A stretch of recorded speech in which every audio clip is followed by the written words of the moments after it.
बाबा ने हम सभी बच्चों को प्रतिदिन मुरली के अंदर ये जागृति दी है कि बच्चे तुम कर्म योगी हो। बाबा ने कभी भी हम बच्चों को कर्म सन्यासी बनने की प्रेरणा नहीं दी, परंतु हमेशा जब भी कॉन्ट्रास्ट बताया सन्यासियों और ब्राह्मण बच्चों के बीच का, तो यही कहा कि वो तो निवृत्ति मार्ग वाले हैं, कर्म सन्यासी है, लेकिन तुम बच्चों को सदा कर्म योगी बनना है। मनुष्य जीवन की सबसे बड़ी विशेषता है कौन सी? कर्म करना, जो कोई भी नहीं कर सकता है। कोई भी प्राणी मात्र मनुष्य की तरह सोच समझ करके कर्म करे, ये विशेषता उनके पास नहीं है, सिर्फ हम लोगों के पास है। साथ ही जैसे बताया कि हम सभी राजयोगी है ना, अर्थात के बाबा आकर के राजयोग सिखा करके हमें योगी भी बनाते हैं। तो जितना ईश्वर से प्यार उतना योगी जीवन। लेकिन कर्म योगी अर्थात के हम परिवार में रहते हैं। ये ब्राह्मण परिवार में भी जब आपस में मिल करके रहते हैं, ये हमें कर्म योगी बनाता। तो ईश्वर से प्यार हमें योगी बनाता, लेकिन ब्राह्मण परिवार से प्यार हमें कर्म योगी बनाता। लेकिन कर्म योगी जीवन शैली, आज जो विषय है कर्म योगी जीवन शैली किसको कहा जाता है? तो प्रतिदिन बाबा की साकार मुरलियों में जो बात आई है कि बच्चे तुम जब भी कर्म करो देही अभिमानी होकर कर्म करो, ये अभ्यास को बढ़ाओ। और जब बाबा देही अभिमानी होकर के कर्म करने के लिए कहते हैं, तो देही अभिमानी माना रटना तो नहीं है, मैं आत्मा हूं, मैं आत्मा हूं, मैं आत्मा हूं, ये रटना तो है नहीं कर्म करते समय। तो देही अभिमानी मतलब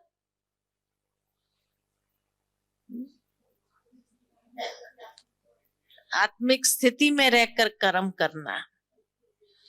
कैसे करेंगे आत्मिक स्थिति में? तभी मैंने कहा क्या रटना है कि मैं आत्मा हूं, मैं आत्मा हूं, मैं आत्मा हूं, है?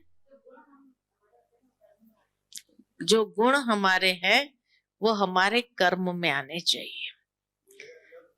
हाँ हाँ, देह अलग है ये महसूस करना, लेकिन वास्तविक रूप से अगर देखा जाए तो देही अभिमानी बन करके कर्म करना माना आत्मा के सातों गुण स्वरूप होकर के कर्म में आना। अर्थात वो गुणों की ऊर्जा हर कर्म में प्रवाहित होनी चाहिए कि जो भी हम कर्म करें शांति, प्रेम, आनंद, सुख स्वरूप होकर के कर्म करें। तो उसको कहते हैं कि कर्म योगी जीवन। अगर व्यक्ति कर्म कर रहा है और अंदर में व्यर्थ संकल्प चल रहे हैं, अगर कर्म कर रहा है लेकिन गुस्से में कर्म कर रहा है ना, कर्म कर रहा है लेकिन खुशी नहीं, दुखी होकर के कर्म कर रहा है, तो उसको देही अभिमानी बन करके कर्म नहीं कहेंगे। दुनिया के अंदर हम ये स्पष्ट देखते हैं कि मनुष्य आत्मा जो कर्म करता है देह अभिमान के वश कर्म करता है और इसीलिए वो दुख अशांति का अनुभव हर कर्म करते हुए महसूस करते हैं। तब उनका कर्म बंधन और बढ़ता जाता है। लेकिन बाबा ने हम बच्चों को कर्म योगी जीवन बनाने के लिए कहा, अर्थात हर कर्म में आत्मा के सातों गुणों की ऊर्जा इस तरह से प्रवाहित हो कि जो कर्म करे खुशी से करे, है ना। बाबा कई बार कहते हैं, अब झाड़ू लगा रहे हो लेकिन फिर भी आपके चेहरे पर खुशी हो, है ना। खुशी से कर्म करें, और जब खुशी से करते हैं तो वहां देह अभिमान नहीं होता है, तो वो कर्म हमें एक आनंद की अनुभूति कराता है। जो कर्म कर रहे हैं प्रेम से हम कर्म करें तो कर्म बंधन नहीं बनता है, वो कर्म हमें जैसे जमा का खाता बढ़ाने वाला महसूस हो, कि उसमें जैसे आत्मा कुछ न कुछ प्राप्ति का अनुभव कर रही है। तो बंधन नहीं है, प्राप्ति का अनुभव है। उसको कहा जाता है देही अभिमानी होकर के कर्म करना, जो अतीन्द्रिय सुख का अनुभव प्रदान करता है। इसलिए कहा कि हम खाली राजयोगी नहीं है कि बैठ करके सारा दिन योग लगाए, लेकिन हम कर्म योगी हैं। हर कर्म करते हुए अनेकों को साक्षात्कार हो। जिस तरह ब्रह्मा बाबा ने भी अंत तक कर्म किया,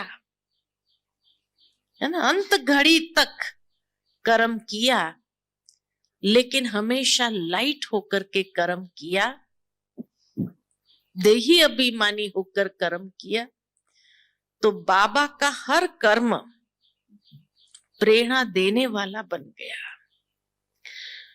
दूसरों के जीवन में भी प्रेरणा देने वाला। बाबा किसी को कहते नहीं थे, लेकिन बाबा मम्मा जाकर के जब अनाथ सफाई करने बैठ जाते थे, यही प्रेरणा सब बच्चों को देते। हर एक अपना अपना काम समेट करके फटाफट करके बैठ जाते थे। तो कर्म साधारण हो लेकिन स्थिति बहुत ऊंची हो। स्थिति में जैसे हर समय नित्य एक ऐसी ऊर्जा, सकारात्मक ऊर्जा प्रवाहित होती हो कि जो भी इंसान उसके सानिध्य में आए वो भी उस सुख की अनुभूति करे। उसको कहा जाता है कर्म योगी जीवन, है ना। तो कितनी अच्छी जीवन जीने की कला सिखा दी। कर्म वही है, लेकिन अब मानसिकता बदल गई। जब मानसिकता हमारी बदल जाती है तो हमारा हर कर्म क्या हो जाता है, दूसरों को इंस्पिरेशन देने वाला, प्रेरणा देने वाला कर्म हो जाता है।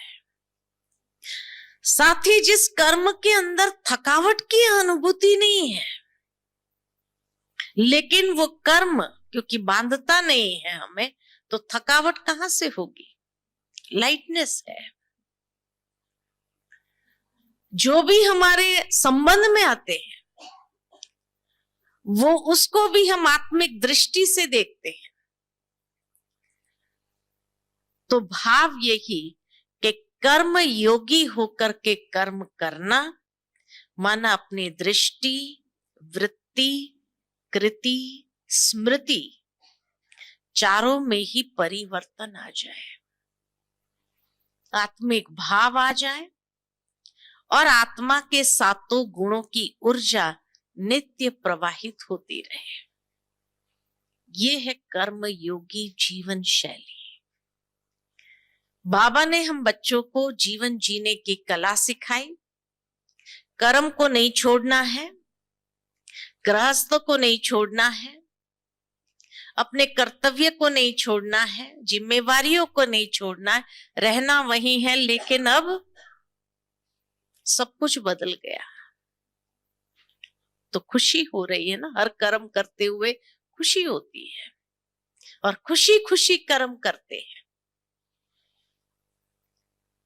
दूसरी बात, कर्म योगी बनकर कर्म करना माना कर्मेंद्रिय को अधीन करके कर्म करना, कर्मेंद्रिय के अधीन होकर नहीं, लेकिन कर्मेंद्रिय को अपने वश में रखते हुए कर्म करना।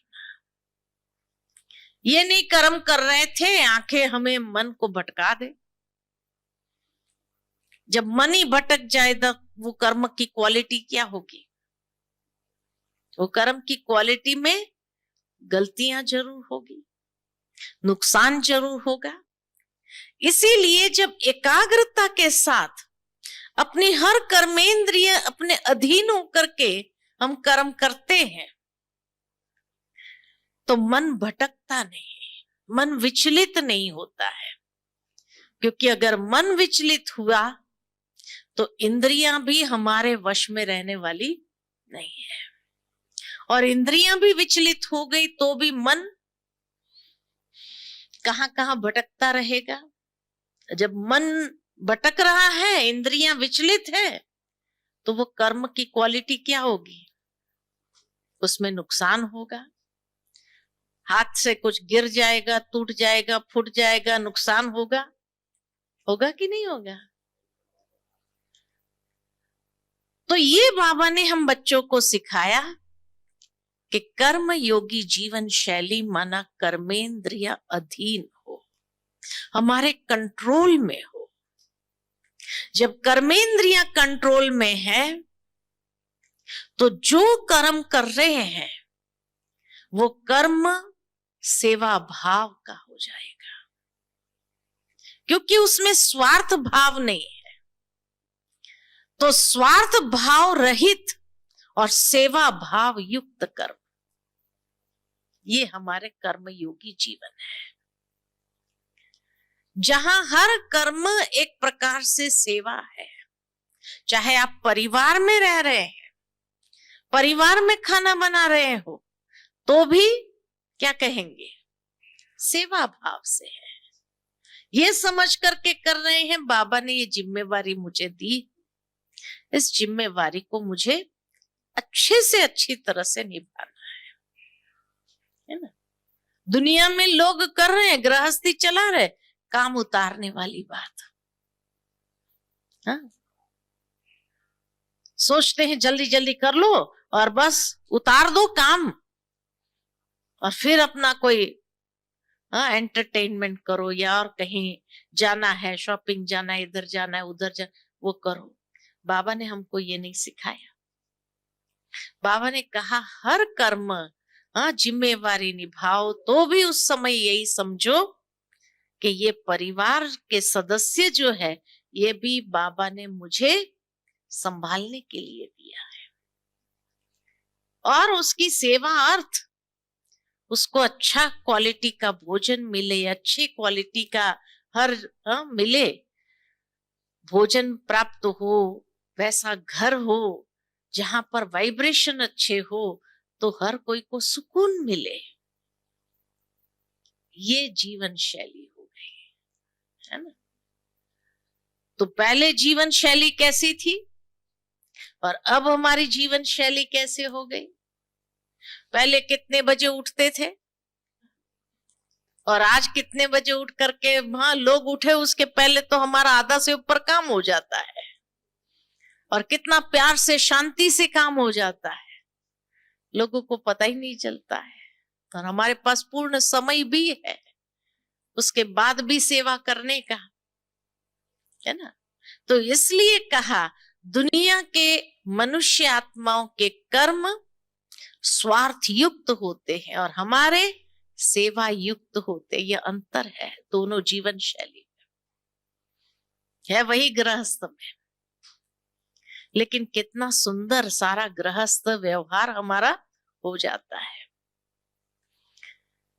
उस गृहस्थ में स्वच्छता, जहां कर्म योगी होकर के कर्म करते हैं तो स्वच्छता, बाबा का घर है ये भी। और बाबा को स्वच्छता पसंद है तो कितना साफ सुथरा स्वच्छ रखेंगे। और पहले कपड़े कहाँ पड़े होते थे, ये कहाँ पड़ा होता था, सारा घर कैसा होता था, एकदम जैसे बिखरा बिखरा। और उसको समेटने का टाइम नहीं लोगों के पास, क्या करे, एक समेटो दूसरा बिखार देते हैं।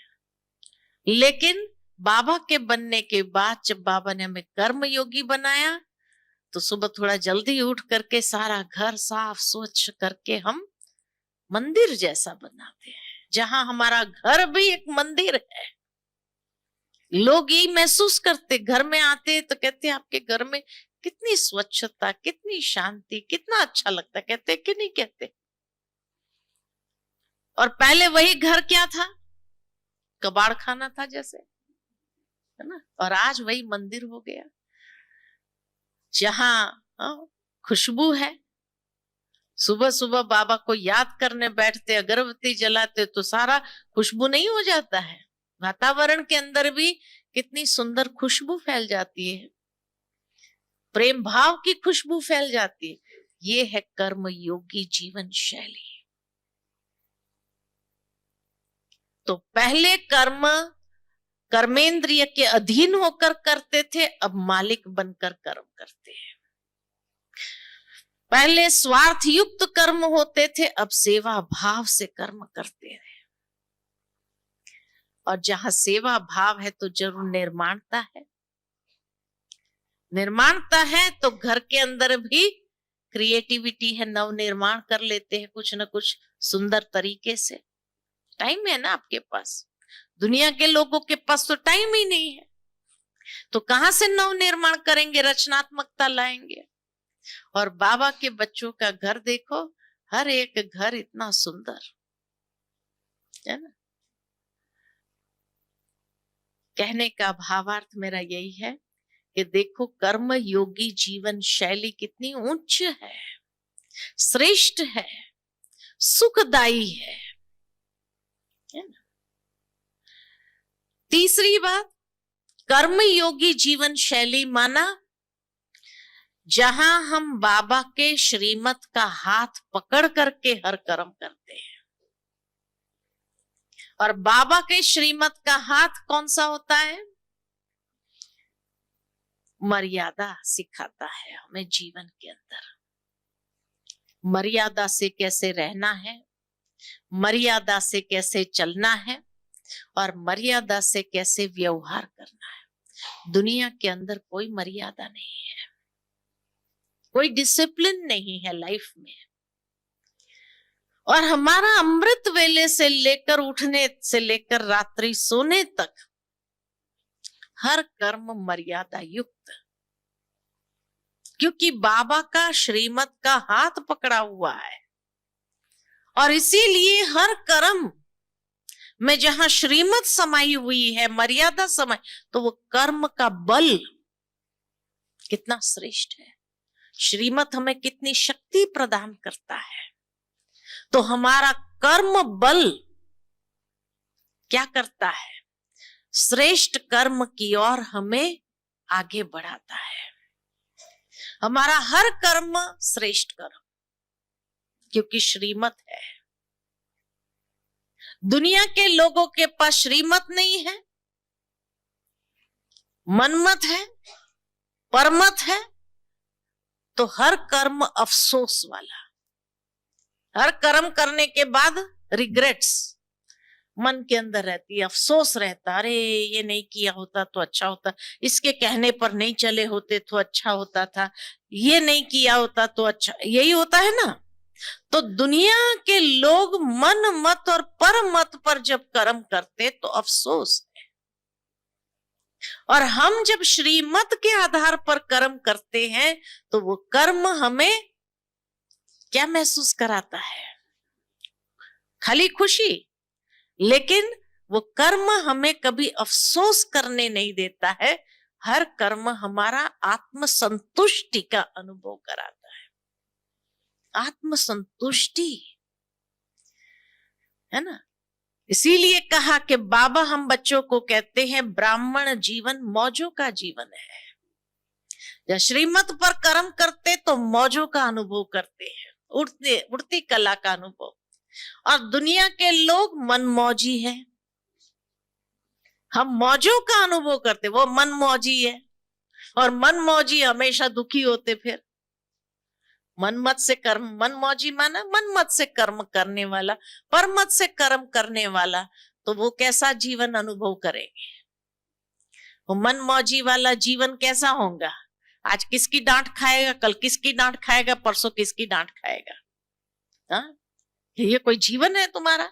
मनमौजी होकर चल रहा। यही कहते हैं ना दुनिया के अंदर भी, कि बड़े बुजुर्ग भी उसको डांटते हैं, छोटे भी उसको डांटेंगे, तो माँ बाप भी उसको डांटते हैं, हर कोई उसको डांटता है क्योंकि मनमौजी है। लेकिन जो ईश्वरीय मौज का अनुभव करता है उसको कोई डांटेगा? उसका कर्म आत्म संतुष्टि वाला है, जहां उनको पूर्ण संतोष है अंदर से। तो जैसे श्रीमत पर कर्म करता है तो तीनों सर्टिफिकेट प्राप्त कर लेता है। स्वयं से संतुष्ट, हमारे हर कर्म से दूसरे भी संतुष्ट, और भगवान की श्रीमत पर कर्म है तो भगवान भी संतुष्ट। तो तीनों सर्टिफिकेट प्राप्त कर लेते हैं ना। दुनिया में लोग एक सर्टिफिकेट भी नहीं ले सकते, खुद का भी नहीं ले सकते, आत्मसंतुष्टि का अनुभव नहीं कर पाते। और यहां बाबा की हमें कर्म योगी जीवन शैली कैसी है, जहां तीनों सर्टिफिकेट प्राप्त हो तो वो जीवन कैसी होगी? कितनी तृप्ति वाली जीवन होगी, कितनी आंतरिक शांति वाली, संतुष्टि भरी जीवन है, भरपूरता वाली जीवन है कि नहीं? चौथी बात, कर्म योगी जीवन माना योग युक्त होकर के हर कर्म करने वाले। योग युक्त किसको कहा जाता है? योग युक्त माना दिव्य बुद्धि युक्त, दिव्य बुद्धि से कर्म करने वाले, अर्थात जिसको बाबा कहते तीनों कालों को सामने रखते हुए कर्म करने वाले।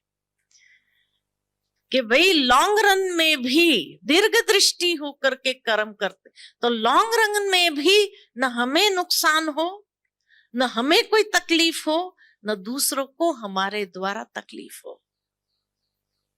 तीनों कालों को देखकर करते हैं तो सफलता सहज गले का हार बन जाती है।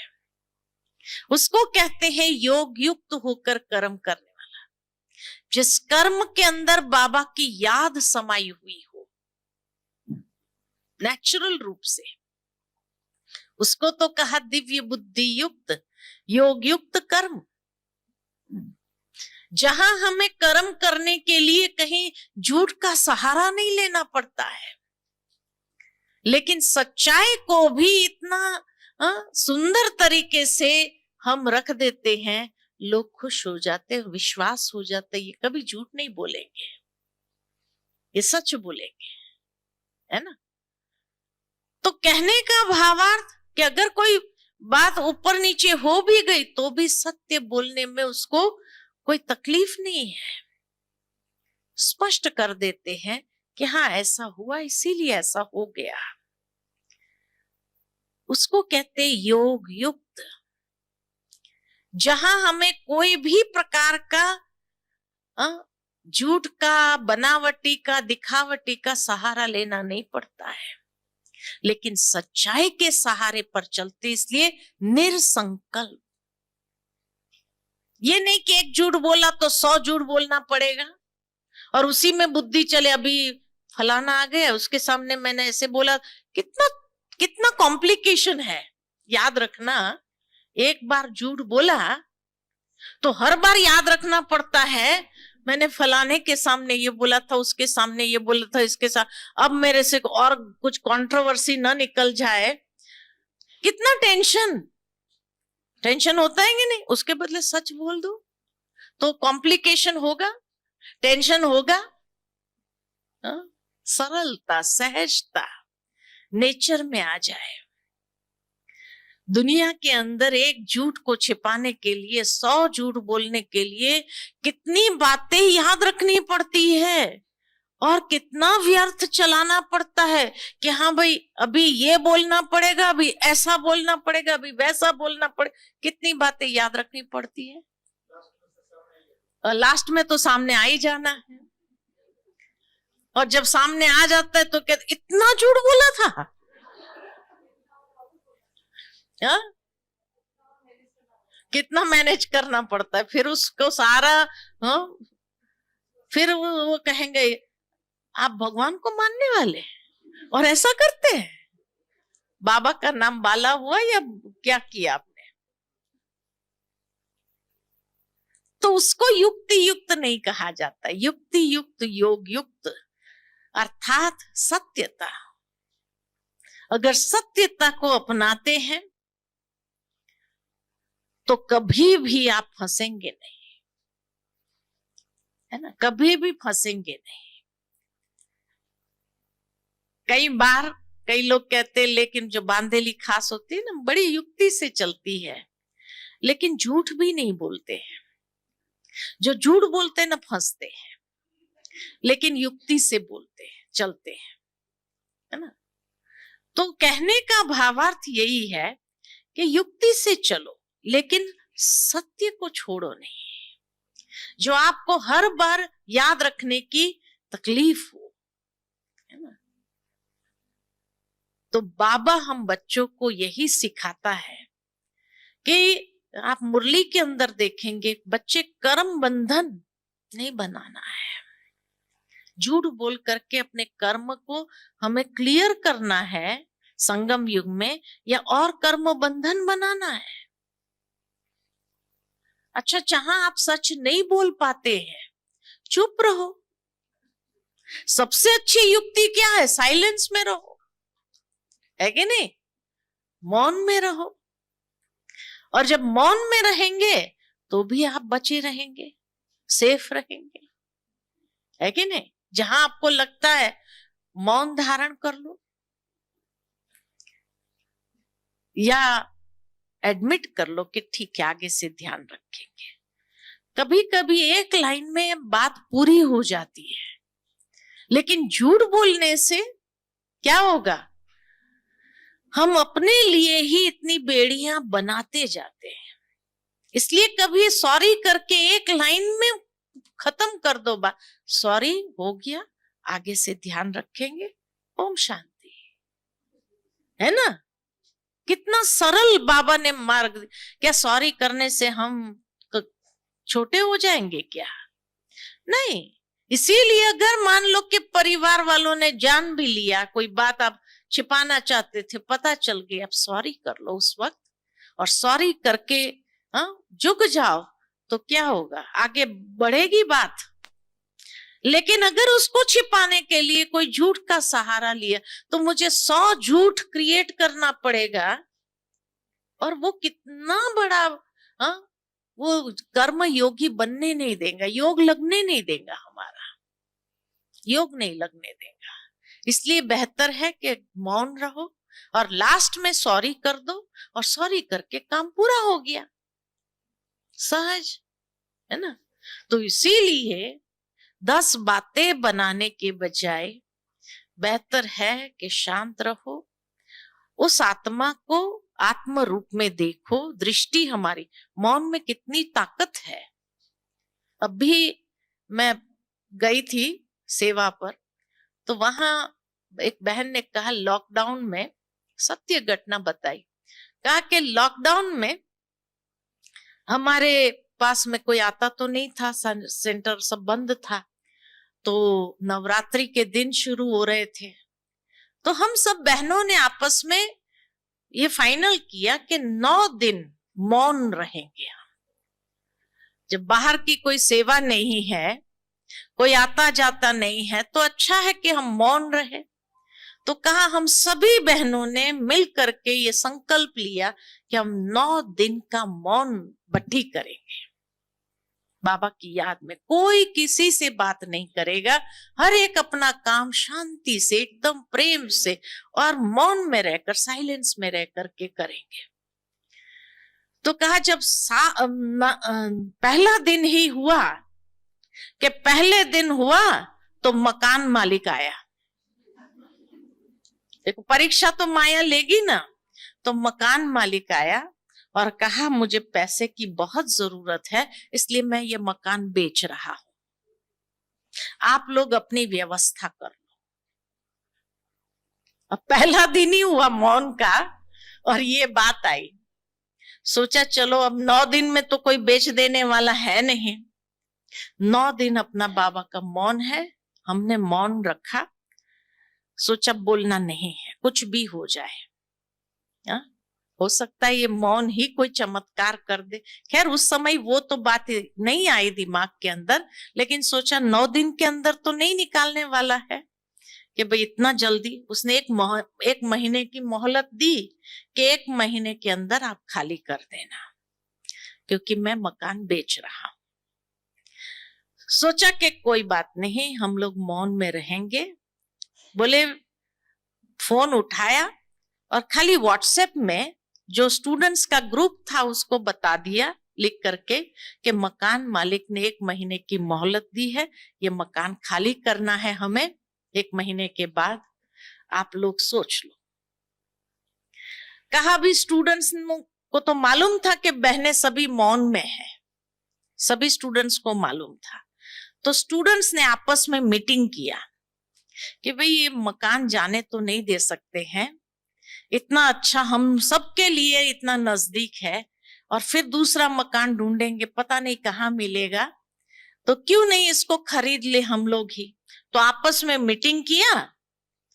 बहनों का तो मौन था तो बहनें तो अंदर आई नहीं, लेकिन आपस में ही इन लोगों ने मीटिंग किया, वो भी फोन द्वारा एक दूसरे से बात, क्योंकि इकट्ठा तो हो नहीं सकते थे, लॉकडाउन चल रहा था।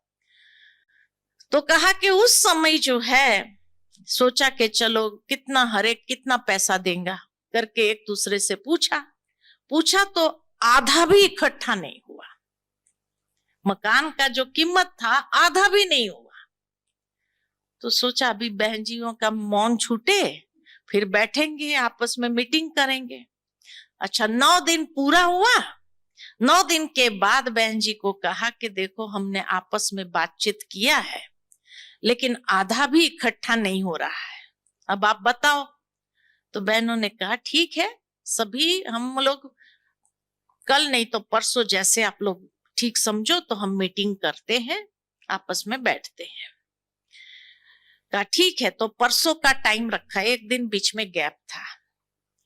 तो उतने में एक माता ने फोन किया कि दीदी मैंने सुना ये मकान बेच रहे हो। तो कहा बेच नहीं रहे हैं, वो मकान मालिक बेच रहा है, उसने हमें 1 महीने की मोहलत दी है और 1 महीने में खाली करके दे देना है। तो बड़ी दुखी हो गई वो। फिर उसने जैसे ही फोन रखा तो उसका पति ज्ञान में नहीं चलता था, वो माता कभी कभी आती थी। तो पति ने पूछा क्या बात है, क्या हुआ, इतना चेहरा क्यों तेरा बदल गया। तो उसने कहा है बहनों का मकान जो है वो मकान मालिक बेच रहा है, अब बेच रहा है, बहनें चली जाएंगी यहां से। तो कहा अच्छा, तो फिर उन लोगों ने क्या सोचा। तो बहन जी ने कहा कि भाई बहनों ने आपस में बात किया है, लेकिन आधा भी नहीं हो रहा है। तो माता ने सुनाया अपने पति को कि आधा भी इकट्ठा नहीं हो पा रहा है, क्योंकि सब एक तो साधारण सब बाबा के बच्चे हैं, तो आधा भी इकट्ठा नहीं हो रहा है, और मकान की वैल्यू तो बहुत है। तो उसके पति ने कहा फोन लगाओ बहन को। बहन को फोन लगाया और कहा कितना कम पड़ रहा है। तो कहा आधा भी नहीं हुआ है हमारे पास। तो कहा फिर भी आप लोग, बोले कल मीटिंग रखा है तो कल मीटिंग में देखेंगे कितना होता है। कहा जितना भी होता हो भाई बहनों का भले, लेकिन बाकी का सारा पैसा मैं चुका दूंगा, यहां से आपको जाना नहीं। मौन का प्रभाव देखो, है ना। तो बहन जी ने कहा कि ठीक है, कल मीटिंग है, हम बात रखेंगे। और आप क्यों देना चाहते हैं? बहन जी ने ऐसे ही पूछ लिया उसको, आप तो कभी आते भी नहीं हैं, तो फिर कैसे आप इतना दे देंगे? तो उसने कहा, ये मुझे पता है, मैं नहीं आता हूं, लेकिन मेरी वाइफ में जो मैंने चेंज देखा है, इतना परिवर्तन देखा है उसके जीवन में, ये कभी कभी जाती है लेकिन फिर भी उसके जीवन में इतना परिवर्तन, उससे मैंने समझा कि ये संस्था बहुत अच्छी है और इसीलिए मैं बाकी का पैसा देना चाहता हूं। और सचमुच में तीसरे दिन में सारे भाई बहनों ने इकट्ठे होकर के, भाई आधा भी नहीं हुआ तो बाकी का पौना हिस्सा उस भाई ने अकेले, बाबा ने कहा ना कि जब आप साइलेंस या योग युक्त होकर के रहते हैं तो असंभव भी संभव हो जाता है, असंभव भी संभव। ये प्रत्यक्ष स्वरूप अभी देखा कि देखो लॉकडाउन में भी किस तरह बाबा के सेंटर खुलते जा रहे हैं, है ना, खुलते जा रहे हैं, दूसरे लोगों का ठप होता जा रहा है और बाबा के घर बढ़ते जा रहे हैं। भावार्थ ये कि योग युक्त माना जितना बाबा की याद में रह करके हर कर्म करते हैं तो बाबा उसको बहुत सुंदर करके देगा। दूसरी बात, कर्म योगी बनना माना, पांचवी बात कर्म योगी बनना माना हमेशा ये ध्यान में रहे, करन करावनहार बाबा करा रहा है, मैं निमित्त हूं, तो देह अभिमान कभी उभरेगा नहीं। जब करन करावनहार बाबा है और बाबा करा रहा है तो खुद का अभिमान कभी उभरेगा? आएगा नहीं। और किस तरह से हर चीज इतनी सुव्यवस्थित हो जाएगी जो पता भी नहीं चलेगा, क्योंकि करन करावनहार अगर सर्वशक्तिमान है तो उसका हर कार्य कैसा होगा? परफेक्ट होगा ना, परफेक्ट होगा। तो उस कर्म के अंदर भी परफेक्शन एक नेचुरल रूप से आएगी। उसको कहते हैं कि कर्म योगी बनकर करना, जहां हर बात का श्रेय कहां जाता है? बाबा। बाबा करता है, बाबा कराता है ना। ब्रह्मा बाबा ने भी कभी मैं शब्द का प्रयोग नहीं किया, दादी ने कभी मैं शब्द का प्रयोग नहीं किया, हमेशा अपने आप को डिटैच रखा, बाबा कराने वाला है। मम्मा ने कभी मैं शब्द का प्रयोग नहीं किया, हुक्म ही हुक्म चलाए रहा है। हर घड़ी बाबा चलाने वाला है, बाबा कराने वाला है। ये है कर्म योगी जीवन। तो हर बात के लिए जिम्मेवार कौन? बाबा। जहां बाबा जिम्मेवार है तो वो तो परफेक्ट कर्म होगा या नहीं होगा? उस कर्म में कहीं त्रुटि हो सकती है? उस कर्म में कभी कोई त्रुटि आ नहीं सकती। उसको कहेंगे कि हाँ, करन करावनहार करा रहा है। ये है कर्म योगी। खुद लाइट रहो, फरिश्ता रहो, है ना।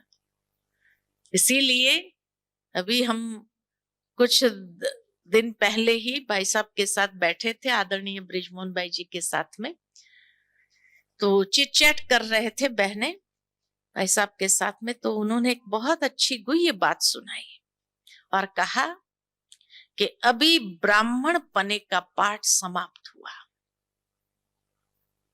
ब्राह्मणों का पाठ समाप्त हुआ, तो कौन सा पाठ शुरू हुआ? अभी फरिश्ता का पाठ आरंभ हुआ है। हम ब्राह्मणों को अभी यहां ही फरिश्ता बनना है, क्योंकि बाबा ने कहा है ब्राह्मण सो फरिश्ता, फरिश्ता सो देवता।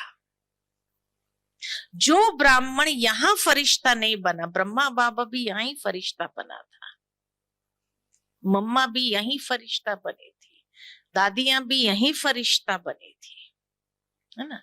जो ब्राह्मण फरिश्ता नहीं बनता वो क्या करता है? संघर्ष। कहीं अपने संस्कारों के साथ संघर्ष कर रहा है, कहीं हालातों के साथ संघर्ष कर रहा है, कहीं परिस्थितियों के साथ संघर्ष कर रहा है। और संघर्ष करना, युद्ध करने वाला कहाँ जाएगा? त्रेता में जाएगा। त्रेता माना क्षत्रिय। तो हमें कहाँ जाना है, सतयुग में या त्रेता युग में? है? हमेशा बाबा कहते, जब भी बाबा पूछे लक्ष्मी नारायण बनना है, राम सीता बनना है, क्या बनना है? लक्ष्मी नारायण कहेंगे कोई राम सीता बनना नहीं चाहता है। लेकिन अंत तक स्पष्ट हो जाएगा कि मैं कहां जा रहा हूं। अगर सचमुच मैं यहां संघर्ष में रहा तो कहां जाऊंगा? इसलिए अब हर संघर्ष को फुल स्टॉप, जो बाबा ने कहा, व्यर्थ को भी बिंदी लगाओ। हर बात को बिंदी लगाना, जिसको आ जाए वही देवता घराने में जाएगा।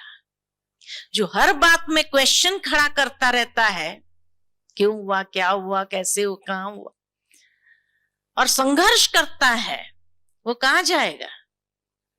है ना? तो क्वेश्चन करना कोई समझदारी नहीं है, लेकिन फुल स्टॉप लगाना ये समझदारी है। आसान फुल स्टॉप है, लेकिन क्वेश्चन मार्क टेढ़ा रास्ता है। तो टेढ़ा रास्ता कभी समझदारी का रास्ता नहीं होता है, लेकिन फुल स्टॉप ये समझदारी का रास्ता है, ये फरिश्ता बनने का रास्ता है। यही कर्मयोगी जीवन है, जहां सेकंड के अंदर फुल स्टॉप लगाया और आगे बढ़ो, लाइट रहो, क्यों क्या वाले बातों में जाओ ही नहीं, और हमेशा हर प्रकार के द्वंद से स्वयं को मुक्त रखो। तो कर्म योगी माना कर्म बंधन मुक्त, कर्म संबंध युक्त और समझदारी से चलने वाला। हर कर्म दूसरों को प्रेरणा देने वाला, साथ ही साथ योग युक्त होकर के कर्म करना माना हर कर्म को यादगार बनाना, हर कर्म को यादगार बनाना। जिस तरह मम्मा के कर्म यादगार बन गए, है ना?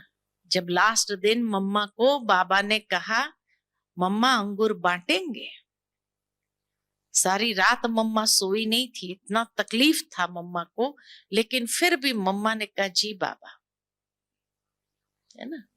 बहनों को लगा मम्मा आप रेस्ट करो, हम लोग बांट के आएंगे। लेकिन मम्मा ने कहा क्या बाबा को पता नहीं है? फिर भी अगर बाबा ने कहलवाया तो कोई तो भाव होगा बाबा का, और आकर के अंगूर बांटना शुरू कर दिया। 12 बजे तक मम्मा ने अंगूर बांटा और शाम को 4 बजे शरीर छोड़ा। तो कहा कि बाबा ने क्यों कहा था मम्मा को कि अंगूर बांटो? आज तक हर 24 जून माना अंगूर बटेगा। ये मम्मा का कर्म ऐसा यादगार बन गया यज्ञ इतिहास में कि आज तक भी वो कर्म चलता है। तो योग युक्त होकर कर्म करना माना हर कर्म यादगार बनाना, जिसको देखकर दूसरे भी फॉलो करे, उसको कहते हैं योग युक्त कर्म। ये कर्म योगी जीवन शैली है, जहां हमारा हर कर्म दिव्य बुद्धि युक्त हो, हर कर्म यादगार हो, हर कर्म किसी को प्रेरणा देने वाला हो, साथ ही साथ हर कर्म करने के साथ अति इंद्रिय सुख का अनुभव कराए, खुद को भी और दूसरों को भी। हमारा कर्म दूसरे को कष्ट पहुंचाए ऐसा नहीं होना चाहिए। हमारा कर्म से दूसरों को भी सुख मिले, उसी में हमारा सुख समाया हुआ है। हर कर्म करो तो जिसमें आनंद हो, है ना? उसको कहते हैं कर्म योगी जीवन शैली। तो देखो ऐसी जीवन शैली है हमारी, हा? ये है कर्म योगी जीवन शैली। तो ऐसी जीवन शैली है हमारी, और जहां हमें ठीक करना है वहां जरूर क्या करें, ठीक कर ले। तो इसीलिए योग युक्त, दिव्य बुद्धि युक्त, कर्म बंधन मुक्त और कर्म संबंध युक्त, ये है राजयोगी कर्म योगी जीवन शैली। ठीक है, अच्छा, ओम शांति।